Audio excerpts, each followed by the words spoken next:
الحمدللہ رب العالمین والصلاة والسلام علی رسول الکریم اما بعد فاعوذ باللہ من الشیطان الرجیم بسم اللہ الرحمن الرحیم رب اشرح لی صدری ویسر لی امری واحلل عقدۃ من لسانی یفقهوا قولی لقد کان فی رسول اللہ اسوۃ حسنہ وما ارسلناک الا رحمۃ للعالمین ان اللہ وملائکتہ یصلون علی النبی یا ایھا الذین آمنوا صلوا علیہ وسلموا تسلیما۔ السلام علیکم رحمۃ اللہ وبرکاتہ۔ مسجد نبوی سے آپ سب کے لیے کلاس نمبر 13 تھوڑی سی ریکارڈ کر رہی ہوں۔ پچھلی کلاس جو تھی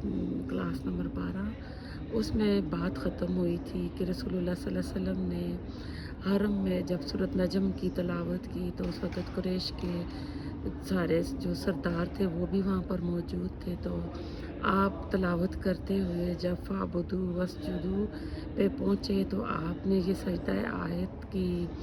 یہ جو تلاوت تھی، یہ جو آیت تھی یہ وہ تھی جس پہ سجدہ کیا جاتا ہے۔ آپ صلی اللہ علیہ وسلم نے سجدہ کیا تو بے اختیار بے خودی میں تمام جو قریش کے سردار تھے وہ بھی سجدے میں چلے گئے، اور آپ کو پتہ ہے کہ یہ خبر اڑتے اڑتے حبشہ پہنچی کہ کچھ مسلمان حبشہ ان لوگوں کی ظلم و ستم سے تنگ آ کر ہجرت کرنے پر مجبور ہو گئے تھے۔ تو جب وہاں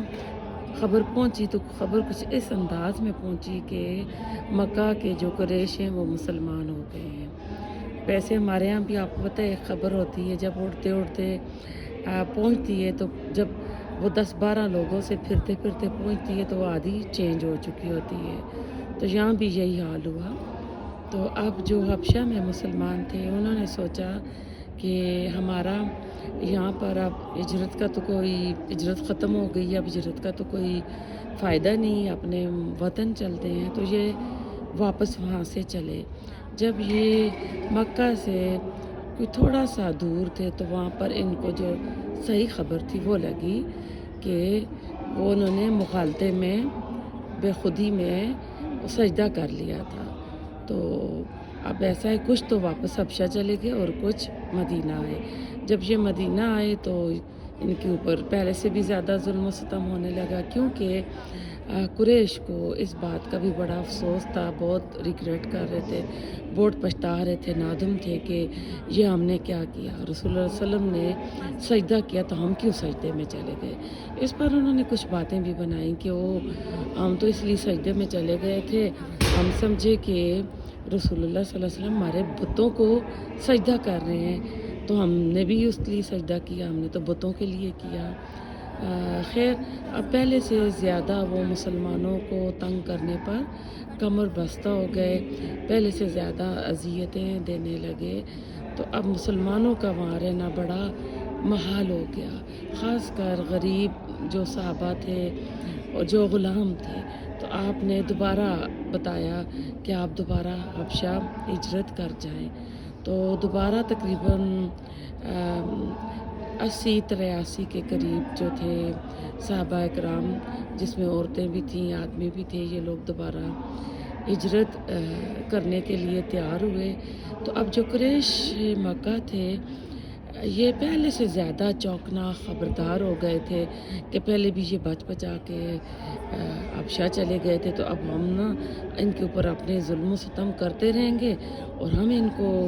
مکہ سے نکلنے نہیں دیں گے۔ لیکن مسلمانوں کو بھی اللہ تعالیٰ نے حکمت عملی سے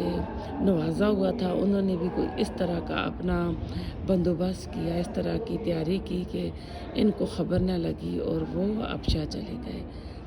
جب قریش مکہ کو پتہ چلا کہ یہ حبشہ چلے گئے ہیں تو غصے سے یہ ان کا برا حال ہونے لگا، ایک تو جو سجدہ کیا تھا اس پہ نادم اور شرمندہ تھے، اور دوسرا ان کو تھا کہ یہ ہمارے ہاتھوں سے بچ کر دوبارہ حبشہ کیسے چلے گئے۔ اور پھر حبشہ میں یہ تھا کہ جو وہاں کا بادشاہ تھا نجاشی،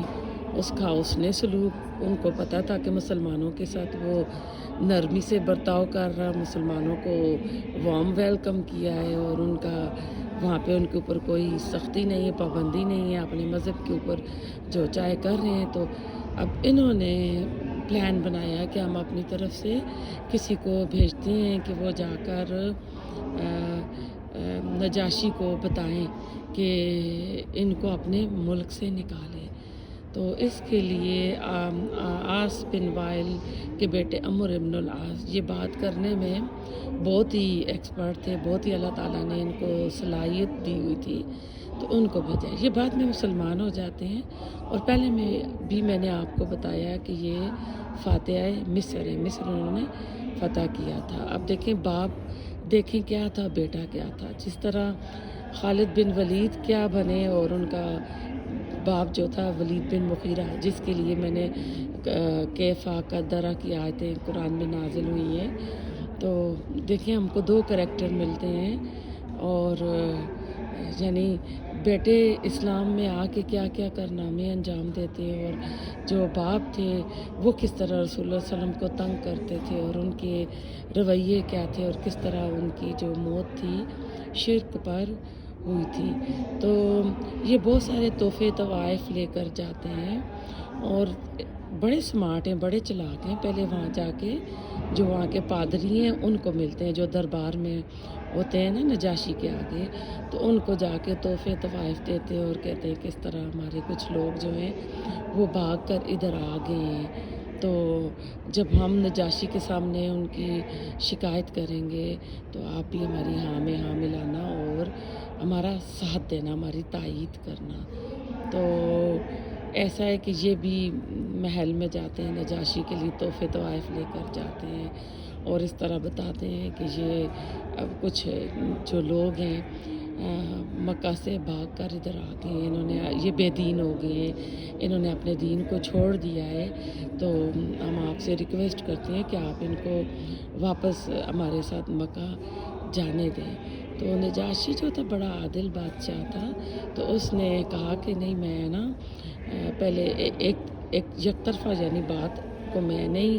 سنوں گا، میں 2 طرفہ بات یعنی میں ان کو بھی سنوں گا۔ تو اس دن وہ مجلس کو برخاست کرتے ہیں، اور حکم دیتے ہیں کہ کل جو مکہ سے آئے ہیں ان کو بھی اکٹھا کرو، میں ان کی بھی بات سنوں گا کہ ان کی سٹوری کیا ہے کہ کیوں اپنا وطن چھوڑ کر یہ حبشہ آئے ہیں۔ تو دوسرے دن جب یہ اکٹھے ہوتے ہیں تو ابو طالب کے بیٹے حضرت علی کے رضی اللہ تعالیٰ عنہ کے بھائی جو ہیں جعفر، جن کو جنگ موتا میں ان کے ہاتھ کٹ گئے تھے، تو انہوں نے پرچم کو گرنے نہیں دیا تھا، تو انہوں نے اپنے دانتوں سے جھنڈے کو پکڑا تھا، تو ان کو تیار کا لقب ملا تھا، تیار پرندے کو کہتے ہیں۔ تو زیادہ تر یہ جعفر بن تیار کے نام سے مشہور ہیں۔ تو جعفر بن تیار جو ہیں لیڈر بن کے آگے بات کرتے ہیں، تو اگلی کلاس میں ہم اس پر بات کریں گے۔ تو انشاءاللہ پھر اگلی کلاس میں بات ہوگی، زیادہ تفصیل سے ادھر میں زیادہ لمبی نہیں کر سکتی ہوں کہ کیمرے